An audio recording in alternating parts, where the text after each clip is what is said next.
parlons de mourir sur cette terre, de mourir au moi et à l'égoïsme et à la pensée de la chair et à tout le rebut que la chair veut faire pour que vous puissiez avoir la vraie vie que Jésus est mort pour vous donner. Haïr les gens n'est pas la vraie vie. Être jaloux n'est pas la vraie vie. Être critique n'est pas la vraie vie, car vous serez empoisonnés.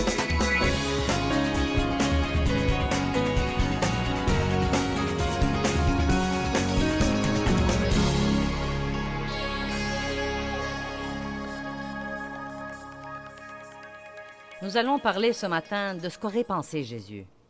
Allez à Romains chapitre 8, verset 6. Père, nous te rendons grâce pour la parole et nous croyons qu'elle va influer sur la vie des gens, secouer tout le monde, les réveiller et les préparer à recevoir. Nous avons deux pensées et je crois que c'est une chose qui est parfois déroutante. La Bible dit que nous avons deux pensées. Nous avons la pensée de la chair et nous avons la pensée de l'esprit. Vous pouvez penser à une chose et ensuite à une autre. Le verset 6 dit « La pensée de la chair », et j'aime beaucoup ça, « et le bon sens et la raison sans le Saint-Esprit ». C'est-à-dire la pensée de la chair est ce que je pourrais proposer. C'est comme quand vous posez une question à quelqu'un et qu'il dise « La première chose qui me vient à l'esprit ». Qui voudrait de la première chose qui vient à l'esprit? Je n'en voudrais pas, vous savez. Je peux me débrouiller moi-même.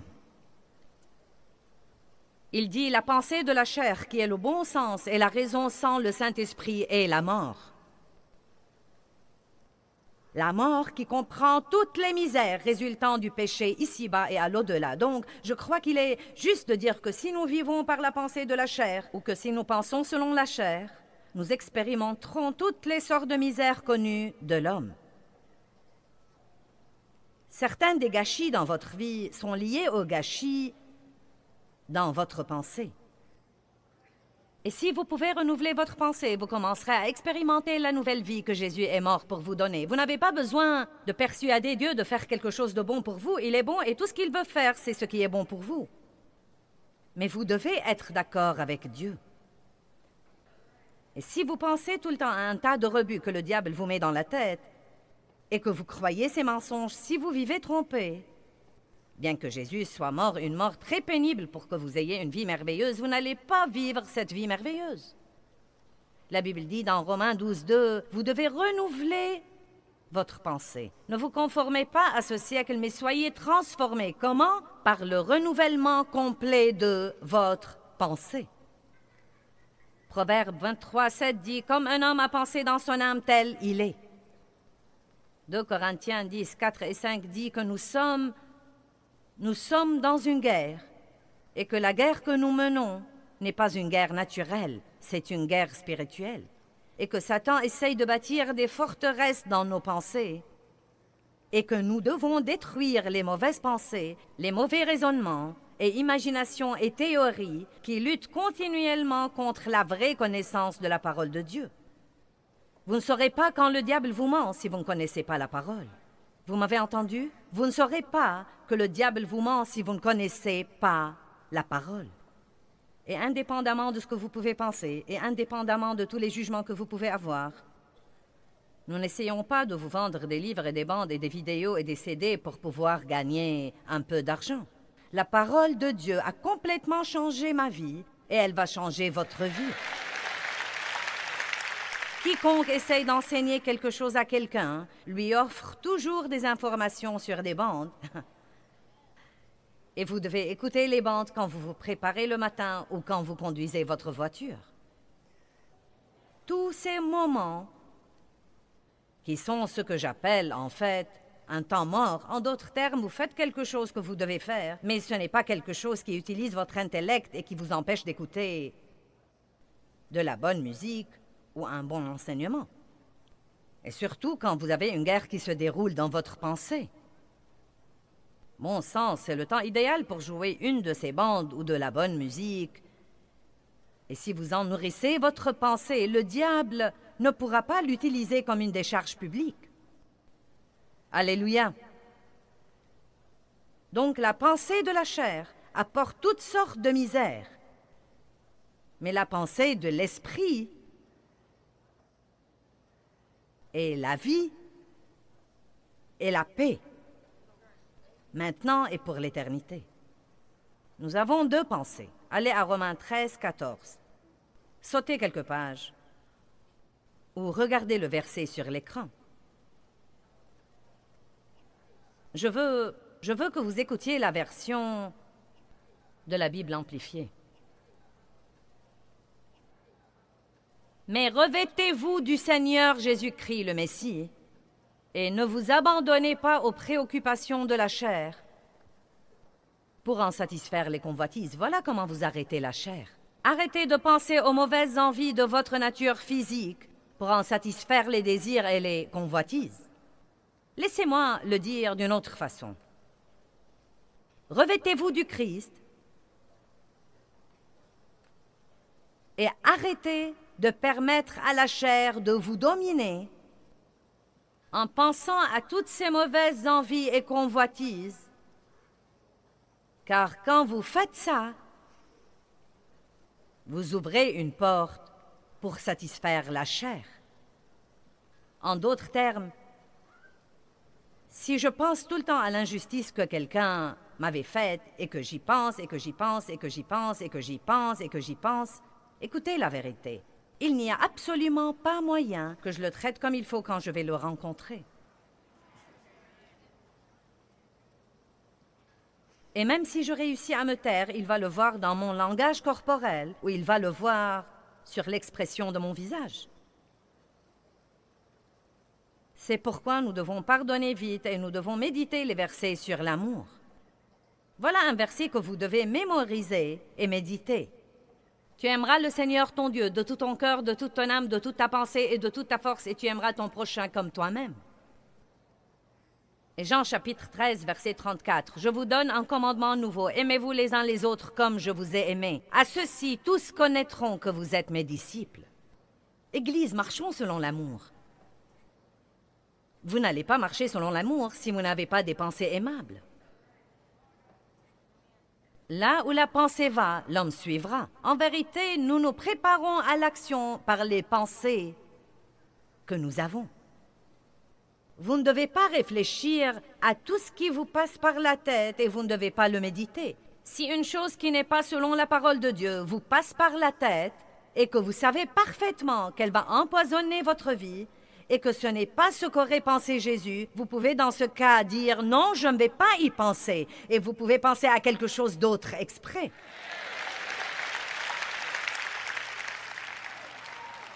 Vous devez faire attention à ce que vous pensez de vous-même. Et nous allons en parler aujourd'hui. Vous devez faire très attention à ce que vous pensez des autres aussi.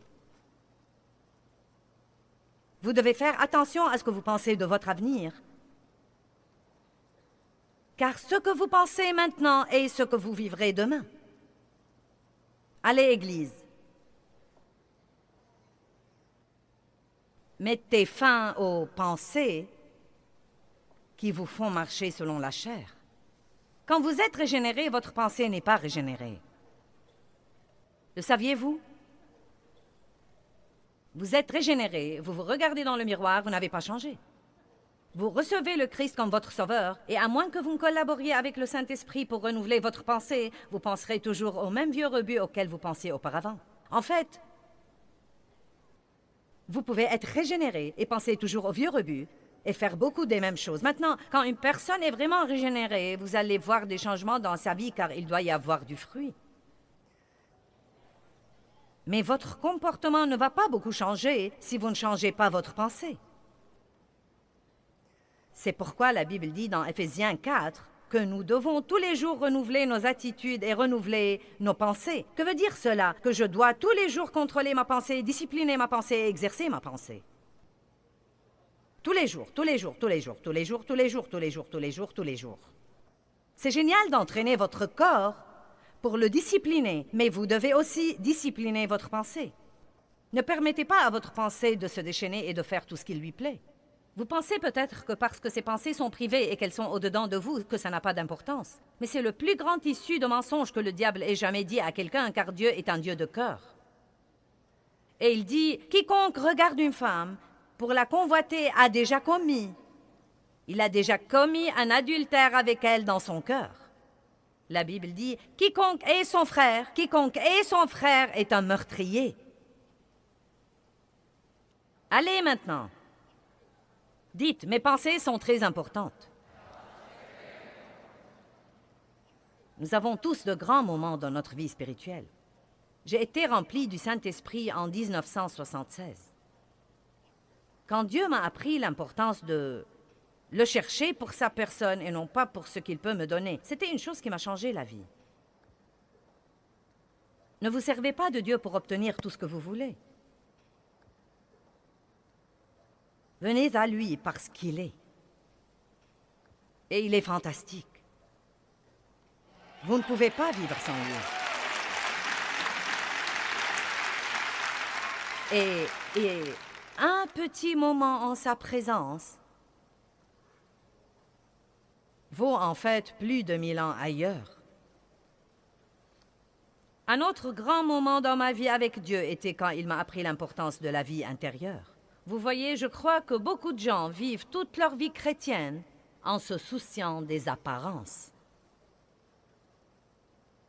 Vous voyez, les pharisiens religieux étaient comme ça.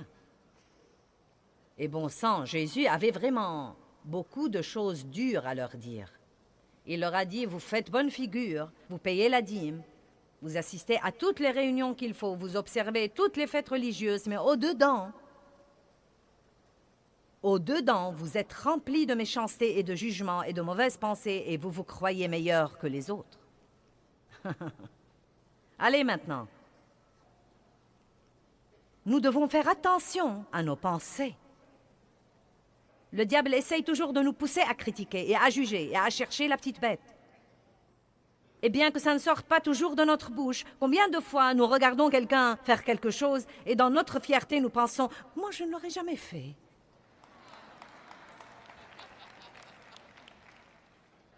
Vous voyez, nous devons apprendre à reconnaître ces choses, parce que ce que Satan essaye de faire est de bâtir une forteresse d'amour froid dans notre cœur, où nous aurons une dureté de cœur envers les autres.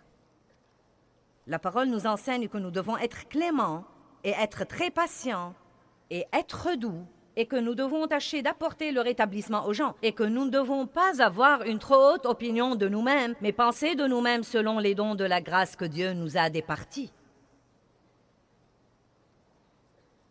Vous savez, quelqu'un dans votre famille ou un de vos amis est très lent, et il lui faut très longtemps pour faire quoi que ce soit, et vous êtes une de ces personnes vraiment rapides. C'est très facile de s'irriter. Comme « je n'arrive pas à croire que tu sois si lent ». Vous savez quoi? Si Dieu ne vous avait pas donné un don de grâce pour comprendre les choses plus rapidement, vous seriez lent vous aussi. Donc, au lieu de juger les autres, nous devons remercier Dieu pour son don sur notre vie. Et nous devons chercher le don dans leur vie, car peut-être que vous savez faire quelque chose qu'ils ne savent pas faire, mais il y a des choses qu'ils savent faire et que vous ne savez pas faire.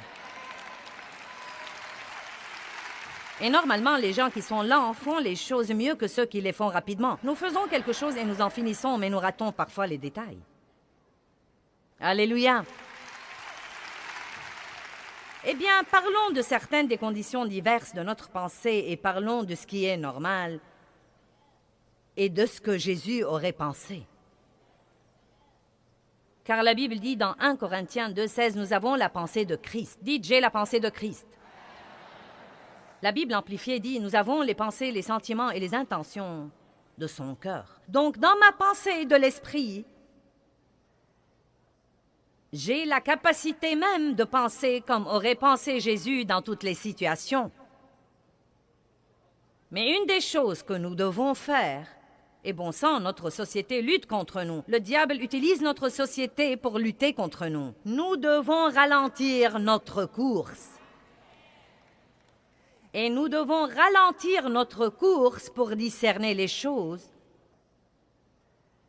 pour apprendre à penser dans l'esprit. Et nous devons prendre 1 minute pour examiner notre cœur et nous demander, est-ce vraiment ce que Jésus aurait fait? Et quel que soit notre sentiment, nous devons choisir d'aligner nos pensées, nos paroles et notre comportement sur la Parole de Dieu. Puis-je vous dire quelque chose? Ce que j'utilise pour décrire, ce que je viens de vous décrire là, est ce que veut dire mourir au moins.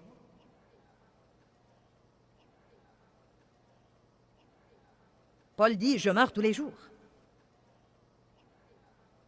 Il dit, ce n'est plus moi qui vis, c'est Christ qui vit en moi. Et ce que je vis maintenant, je le vis dans la foi au Fils de Dieu.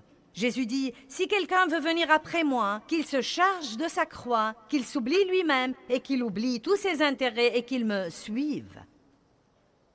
C'est la maturité spirituelle. C'est ce que veut dire mourir au moins. Et écoutez-moi, si vous voulez vraiment vivre, vous devez mourir. Vous voyez, Jésus est mort et a ressuscité.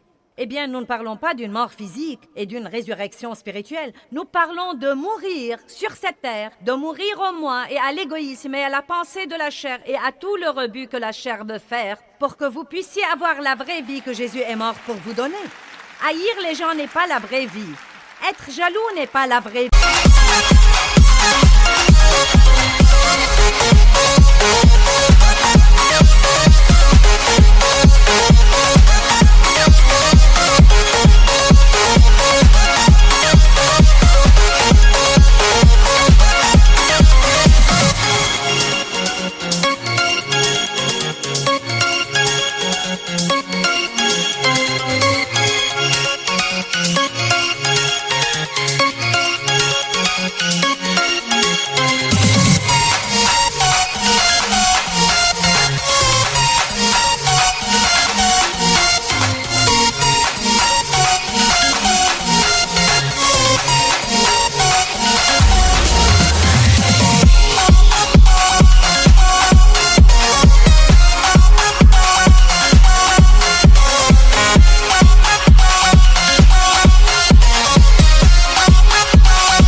Être critique n'est pas la vraie vie, car vous serez empoisonné.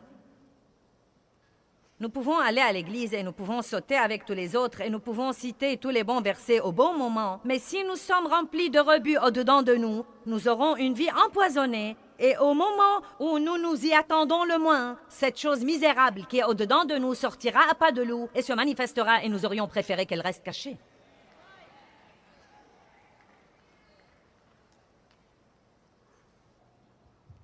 Maintenant, réfléchissons. Réfléchissons pieusement.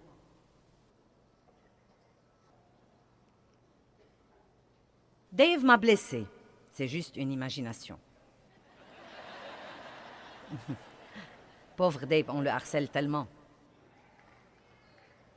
Mettons que Dave m'ait blessé. Je n'arrive pas à croire qu'il ne se soit même pas donné la peine de m'acheter quelque chose pour mon anniversaire. Je n'arrive pas à croire qu'il ait oublié que c'est notre anniversaire et qu'il ne se soit pas rendu compte que je travaille si dur et qu'il doit s'occuper de moi. Je n'arrive pas...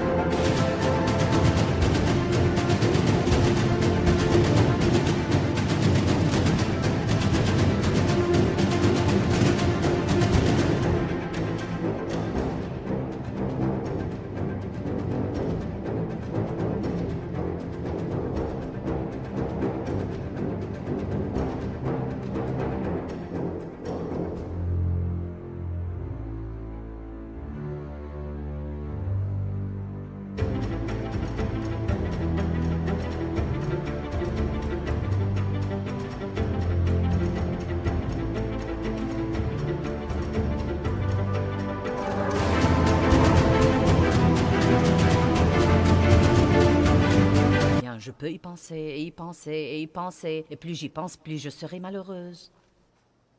Plus j'y pense, plus je serai aigre. Plus j'y pense, plus je serai odieuse. Et si je prends une minute pour dire, qu'aurait fait Jésus dans cette situation? Eh bien, nous savons la réponse. Non, mais vous connaissez la solution. Nous ne sommes pas aussi bêtes que nous le prétendons. Et vous savez ce que nous avons? L'audition sélective. Nous entendons ce que nous voulons entendre de Dieu. Et ce que nous ne voulons pas entendre, nous agissons comme si nous ne pouvions pas l'entendre.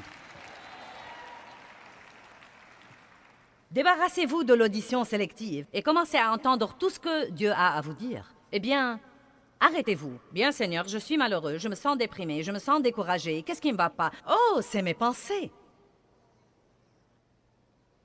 Ne soyons pas comme les Israélites qui ont murmuré, ronchonné et se sont plaints si longtemps que le Seigneur leur a finalement envoyé des serpents brûlants dans leur camp, et ils ont mordu le peuple, et le peuple est mort. 23 000 d'entre eux sont tombés morts en un seul jour à cause de leur stupide attitude. Maintenant, ils ont eu une révélation. Ne soyons pas le genre de personne qui doit perdre son travail et perdre sa famille et perdre ses amis et perdre sa santé avant de se réveiller et dire « Oh! J'ai péché! »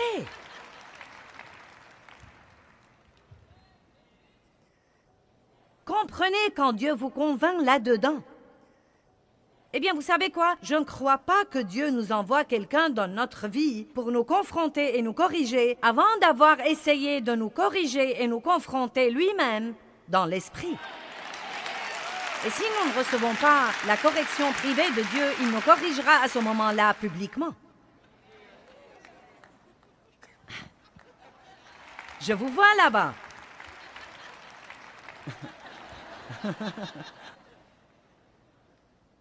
Si seulement vous saviez combien j'aurais voulu la première année où j'ai été sauvée que quelqu'un m'enseigne ce que je vous enseigne en ce moment. Je n'aurais pas perdu 25 ans de ma vie à errer dans le désert en essayant de faire un voyage de 11 jours. À tourner et à tourner autour de la même montagne stupide en disant « Oh Dieu, je ne comprends vraiment pas Dieu. Je pensais, tu sais, que si tu obligeais le diable à me laisser tranquille, je te réprime, Satan. Je te réprime, je te réprime, je te réprime, Satan. Oh Dieu, je ne comprends vraiment pas. Qu'est-ce qui ne va pas chez moi, Dieu? Eh bien, je ne comprends rien. Tu sais quoi, Seigneur? Je ne peux plus continuer comme ça. C'est fini, j'abandonne. Je ne peux même pas faire ça toute la journée. » Croyez-vous que j'ai impressionné Dieu avec ça? Jamais.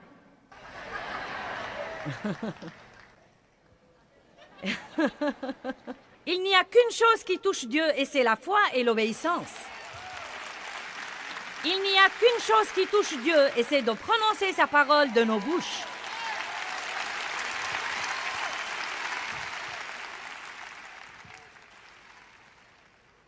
Donc je m'arrête pour une minute et je pense, Dave m'a blessé et blablabla, et il aurait dû faire ceci et cela, et il ne l'a pas fait. Donc que vais-je faire maintenant? Qu'aurais-tu fait, Jésus? Oh. Oh oui, je suis sûre que Dave ne se rendait même pas compte de ce qu'il faisait. Je sais, les femmes sont émotionnelles, les hommes sont logiques. Je sais, Dave m'aime, je sais, il est bon avec moi. Je sais qu'il ne me blesserait pour rien au monde, je sais, je sais. Je vais lui parler et mettre mes bras autour de son cou, être aimable. Je sais, Seigneur, je ne vais pas perdre toute la journée, je ne vais pas faire l'innocente. Je sais. Nous n'avons pas de problème à savoir. Vous savez où est notre problème? À faire.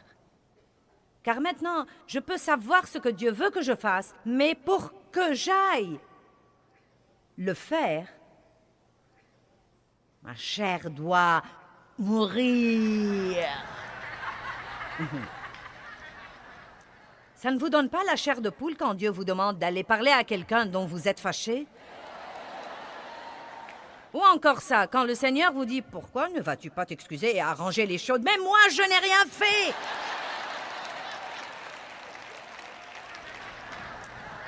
Mais Joyce, Matthieu 5,8 dit que ceux qui procurent la paix, les conciliateurs et les pacificateurs sont les fils de Dieu. Si tu veux vraiment marcher dans la maturité spirituelle, tu iras juste faire la paix. Ne peux-tu pas lui parler de temps en temps? Dois-tu toujours me parler à moi?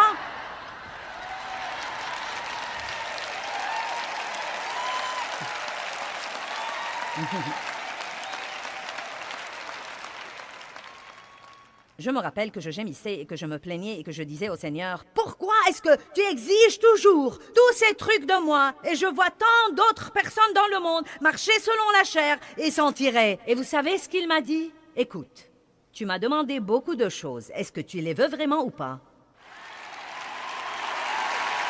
Oh, eh bien, oui, eh bien, qui sait que Dieu peut très vite vous remettre à votre place? Certains d'entre vous, vous avez demandé beaucoup de choses à Dieu. Eh bien, les voulez-vous ou pas? Si vous les voulez, vous devez marcher mieux que les autres que vous voyez marcher dans la chair et s'en tirer.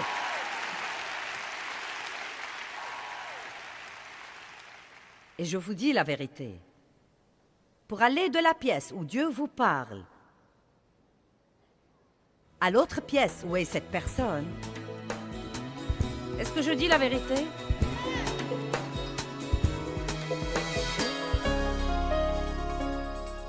Eh bien, qu'en penserait Jésus?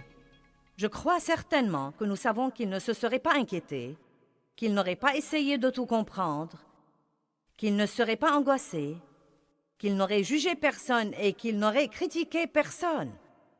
Eh bien, ce n'est pas très difficile de savoir quel genre de pensée nous devons détruire et quel genre de pensée nous devons garder si seulement nous nous demandions qu'aurait pensé Jésus.